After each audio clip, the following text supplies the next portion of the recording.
Welcome back to Fantasy Island. I'm Sweet Tea, your ringleader for today. With me, as always, is Bombo, the tinfoil hat conspiracy theorist extraordinaire. This guy's kind of a fantasy savant. Mhm. Love sitting next to this guy and going back and forth with him. So, Bombo, hopefully you're feeling in the groove today because we're going to be covering our mid-season overachievers. So without any further ado, let's go ahead and get into our quarterbacks. And number one on this list is kind of shocking, but not really, because we kind of called them out. Remember, King was calling this guy out early in the season before preseason, and guys were just like, what? But this is Sam Howell of Washington. Sam Howell is having himself a year. Now, that's not translating into W's, but when it comes to fantasy, he's having himself a pretty good year.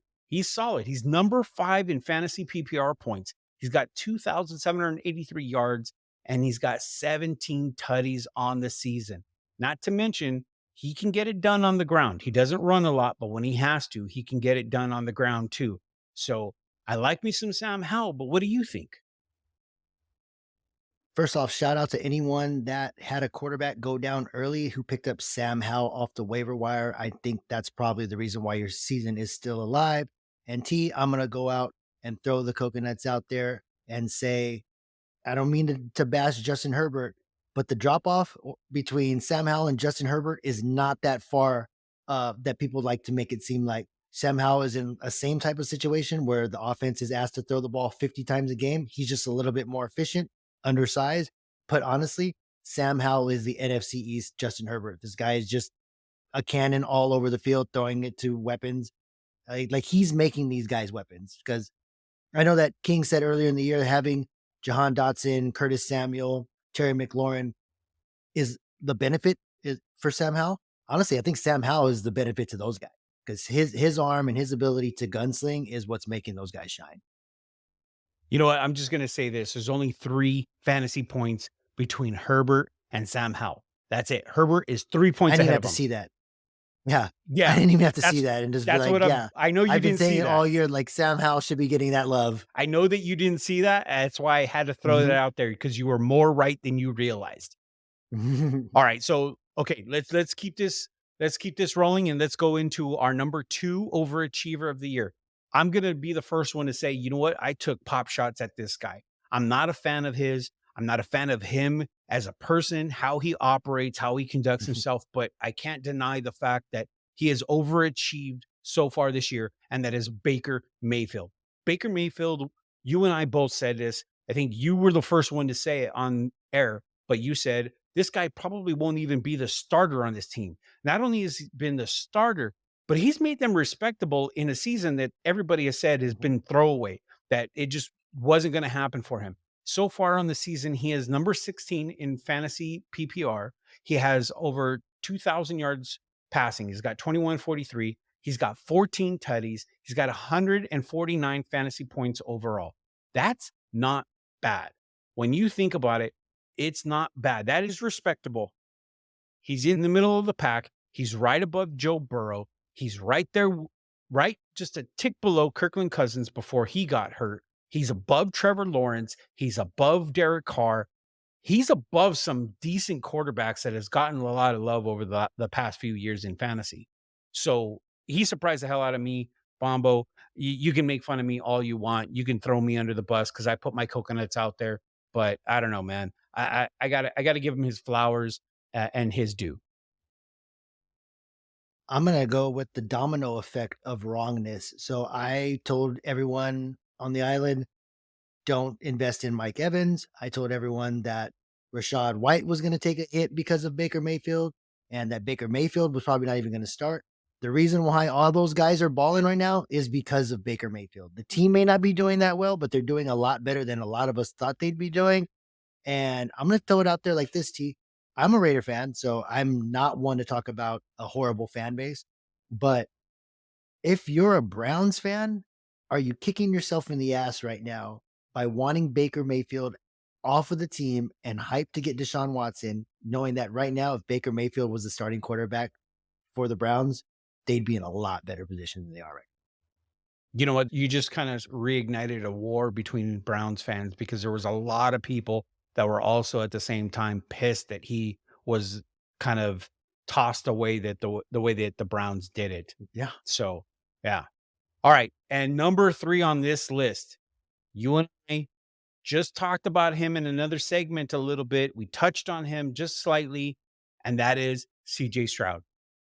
CJ Stroud makes this list as an overachiever, not because we don't think that he could do this, but just from the mere fact that, guys, he's a rookie. Remember, he's probably having the best rookie quarterback season in modern quarterback history. This guy is just balling out right now. He's got 2,626 yards. He's got 15 tutties and 176 fantasy points. That's impressive. That is just utterly impressive for a rookie on a team that has historically just been dog crap. Let's just come on. Let's just put it out there and say how it is. Bombo, are you as impressed as I am with this kid? I'm looking forward to CJ Stroud being a top 10 fantasy quarterback for the Houston Texans or whatever team he's on um, for the foreseeable future. He's got the arm, he's got the work ethic, honestly. He's the reason why Nico Collins is balling out, I think, and Tank Dell. These guys might not even be doing as well on other teams. It's just that CJ Stroud has not seen a throw that he does not like. He's going to make all the throws. And I take it back to the Browns fans. Kick yourselves in the ass right now because CJ Stroud is on the Texans because they went all in on Deshaun Watson. The only difference is CJ Stroud is balling out and you don't have to worry about him wiggling his dick at some masseuse or being utterly just trashed from the knees up and take another L Browns fan. CJ Stroud is here to stay. And like you and I were saying, shout out to the Texans for going with D'Amico Ryans as a coach. He's really got them playing. And if you blink too fast, you might miss the Texans making the playoffs. And here's the conspiracy theory. Here's the script. Browns versus Texans in the first round of the playoffs. CJ Stroud goes into Cleveland and shows everybody what they could have had. All right, let me get my tinfoil hat on right there, Mhm. Bombo. All right, so let's go ahead and go into our running backs. Number 1 on this running back list as an overachiever thus far this year is Brian Robinson Jr. Brian Robinson Jr. of Washington is having him a pretty damn good year. He's got 485 yards on the ground. He does have 2 fumbles, so that's a little concerning, but he's also got 5 tutties. So he's having himself a good year. He doesn't really catch out of the backfield that much, but he's got 256 yards receiving for not getting a lot of targets out of the backfield. Now, this is a surprise for me. I knew that Brian Robinson Jr. was talented. You and I have talked about him in the past, but we did not expect him to be a top 10 running back in this league for fantasy thus far. I don't know about you, but to me, that's very worthy of an overachiever so far this year. 100%. Number one thing that's working in Brian Robinson's favor is he's catching passes out of the backfield now. Going into this year, we thought that he was going to be a part of a committee with Antonio Gibson. But really, it's just he's been a workhorse. And if you have a workhorse, even if you're not on a talented team or you don't think the guy's talented, anybody that's getting that many touches should be within your top 15 running backs.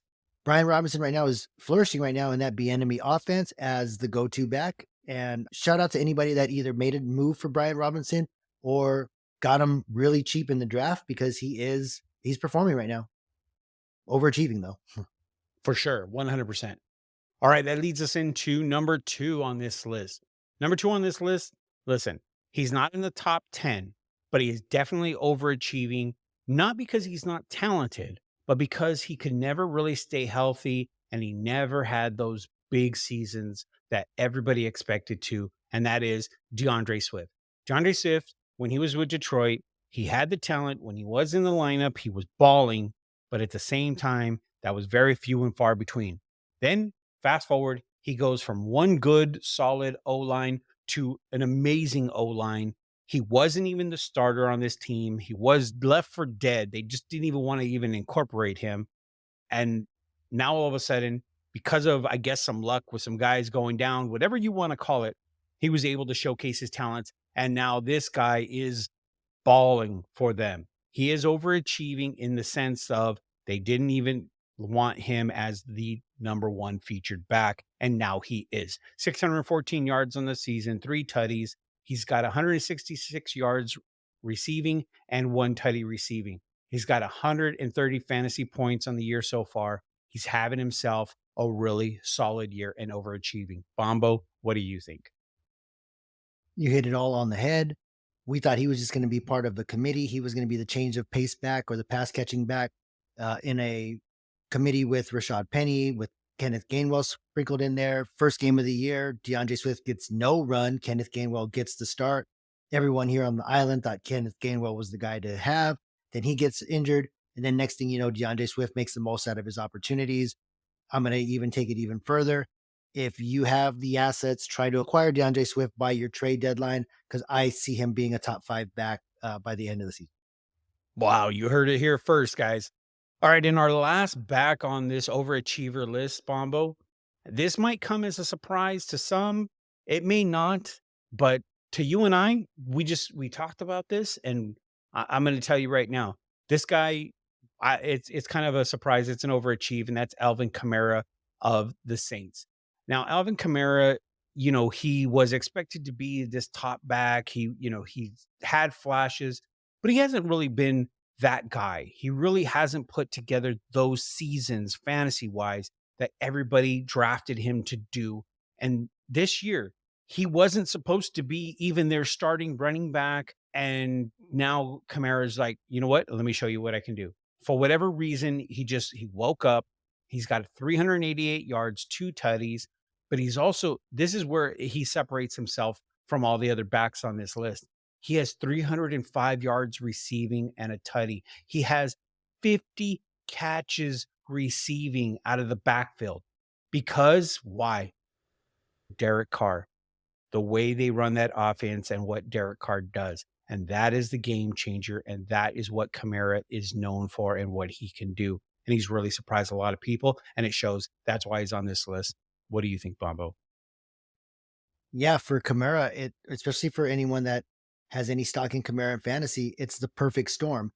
You have Kamara coming back off of a 4-week vacation, right? So he's already hard to believe he's an aging player on this offense. Yeah, so he gets that break, comes in with fresh legs at the exact same time that Derek Carr is dealing with a shoulder injury. So Derek Carr is not going to be pushing the ball downfield. What does that mean?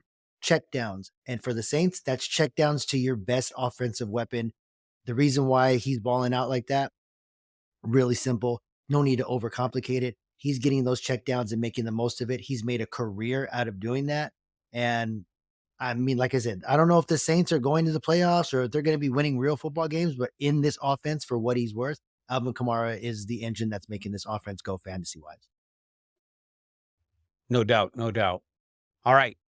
Let's get into our receivers. Number one, overachieving receiver on this list, Bombo. It comes as no surprise to any of us. Actually, the fact that he was doing what he's doing this season so far on such a bad team, period, has been a surprise. And that's Adam Thielen of Carolina Panthers. Adam Thielen's quietly having himself a pretty damn good year receiving. He's number 8 in fantasy points and receivers, 152 yards, 4 touchdowns. He's got 159 fantasy points. That's good enough for number 8, just behind Amon-Ra St. Brown. I mean, that's pretty damn impressive. Yeah. So I don't know. I don't know what I can say about this guy other than the fact that everybody left him for dead. Minnesota pretty much tossed him away. He is considered an aging receiver, but he has now become the little security blanket over there in Carolina, and it shows. It shows that he is the only thing that they have on offense right now. So what do you think, Bombo? So Adam Thielen was the first Cooper Cup.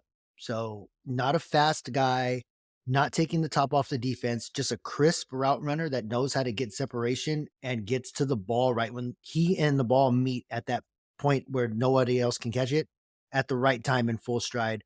All he's done is take that to Carolina and help out Bryce Young. His future may not be in Carolina as the number one, as they try to probably see what else they have. But as the old man in the room, he's just getting it done. And it's crazy to think that he wouldn't. Like when you start to think about it, it's crazy to think that Adam Thielen was going to get to Carolina and just fall off because he was going to take a downgrade at quarterback. Adam Thielen was catching passes from Kirk Cousins and Case Keenum. Like those aren't to me, and we've said it on Island, those guys aren't world beaters with their arm. He just does what's right at the wide receiver position, and that'll always get rewarded. Adam Thielen being a top 8 fantasy option though is crazy, and I'm happy for him. And I'm happy for owners that were able to get him in the 12th or 13th round, and now he's never left your lineup. It's a come up, huge come up. Let's face it, in some leagues, he was probably picked up off of the waiver wire. Yeah. Mm-hmm. All right. So next wide receiver, overachiever of the year. And it's not because he doesn't have talent. It's not because we don't think that he can do this, but it's because of the fact that he is a rookie.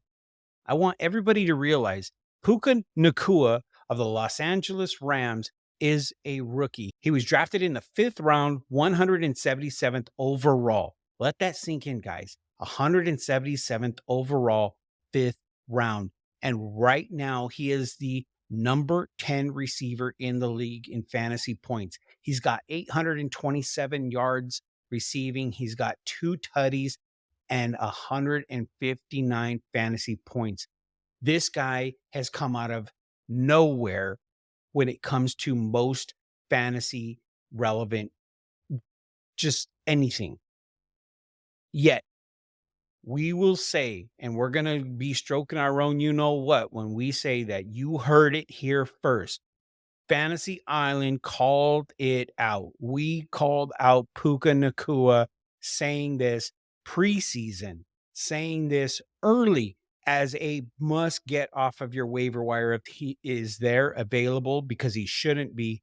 And what happens? Bombo, he's number 10 right now. And I'm going to give you all that credit. I'm going to throw it towards you because you were calling him out from day one. So the stage is all yours. Go ahead and talk about it. Brag all you want. Well, we've already gone through a lot of that in some different episodes, but when it comes down to it, it's just so people know what to look for going forward and how they're going to be able to find another Puka. I saw no footage of Puka in preseason, like in camp and anything like that.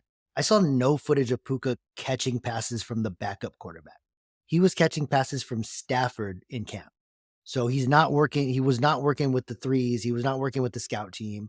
And then when you look at all the things that are said that knock Puka, so it was like, oh, the quarterback situation is real iffy. Well, you know what? Stafford is the number 21 quarterback on fantasy, but yet Puka and Cooper Kupp remain in the top 10 in wide receivers. So quarterback isn't the issue. Oh, Cooper Kupp is going to come back, and that's going to eat into him getting his catches and his numbers. Well, Cooper Kupp came back, and both of them just started balling. And then the other thing is, well, eventually people are going to figure him out, and they're going to be able to shut him down. But honestly, possession receivers can't really get shut down because they're going to be getting the targets no matter what. So all of these things to try to discount or discredit what he's done just don't seem to be working. So take all that, throw it out the window, and do what me, T, and anybody else that has stock in Puka does. Just put them in your lineup and don't worry about it. Racket. Love it. All Rack right. it. The last one on the wide receiver list. I'm going to try to sum this up really quick. Now, Bombo, I know you as a Raider fan are going to just try to slam me for this one because he shouldn't be on this list as an overachiever, but it's not because of lack of talent. Devante Adams. Devante Adams on the Raiders, to me, with this horrible offense, with this horrible ownership, with this horrible freaking coaching situation, all of a sudden, this guy, he's been vaulted into a bad situation. He went from Green Bay to the Raiders, and it has been a shit show over there for him. Yet, all of that being said, Devante Adams has persevered for the most part. He is no longer a number 1 or number 2 in fantasy as we didn't expect him to be. And then with all of the craziness in the Raiders this year, he has still managed to be number 14 overall in fantasy with 149 fantasy points. He's got 659 yards receiving and 3 tutties. That's not all world for Devante Adams, but for him just to be able to be in the top 15 in a situation that is really bad, I felt he needed to be on that list. But I know that you have a little bit of a spin on it. So, Bombo, I'm going to give you the floor. Yeah, first I was wondering if we should be adding him to overachievers because he was taken within the first 3 rounds. He's an unquestioned, uh, dominant wide receiver. But on the island, we like to talk about guys who are quarterback proof, and we didn't even know if Devante Adams was quarterback proof. We had seen him catch passes from Aaron Rodgers. Then we saw him catch passes from Derek Carr. When Derek Carr got benched at the end of the year for Jarrett Stidham, I believe he went for a big game, but that's because Stidham came in and just ran the same plays that were going to go for Carr anyways, and which was force feeding Adams, so he balled out. But coming into this year as a Raider fan, I almost felt sorry for Devante Adams because he was going to have to catch passes from Jimmy G. And if something happened to Jimmy G, it was going to be a quarterback that looks like he works at Walmart. And if something happens to him, he's going to have to catch passes from Brian Hoyer. He's had to catch passes from all of them, plus his coach get fired. He did have a hand in that coach getting fired, though, by the way. And it seems like everybody rallied around the frustrations of Devante Adams in that offense. And here's the good part, and why I'm going to say it's good that you put him on this list. Kind of like a Garrett Wilson situation where the quarterback going down is going to make this guy's value just tank, but they're going to make the most of it. It's the exact same thing with Devante Adams. The difference is I think Devante Adams blow up starts now going forward as the rookie quarterback gets more accustomed. And as this coach decides, I ain't got anything to lose, let's just air it out. So I think the Devante Adams blow up games are going to happen for all of those savvy and patient fantasy owners, and it's going to happen during the playoffs. Well, for those fantasy owners that have him and those Raider fans out there, I really do hope so. I really, really do. I see the team itself just kind of breathe some life back into them. They're playing loose. They're happy again. So I don't know. We'll see. We'll see if that makes a big difference. But the fact that Devontae overcame and did what he's done, and at least top 15 right now is to me, it's still worthy of being on this list. Mhm. All right, guys. So that's going to go ahead and wrap us up for our mid-season overachievers. And hopefully you guys enjoyed this wild ride with us. Hopefully you agreed. If you did, let us know, comment. If you didn't agree, if you thought we were full of shit, go ahead and comment too. Because you know what? We're gonna fire it right back at you. You think you can do better? You think you can come up with different names on this list and give us a good reason? I want to hear about it. Bombo wants to hear about it. We want to know. But get ready for the rebuttal because you know it's gonna happen. All right. With all that said, for Bombo, I'm Sweet Tea, and we are out.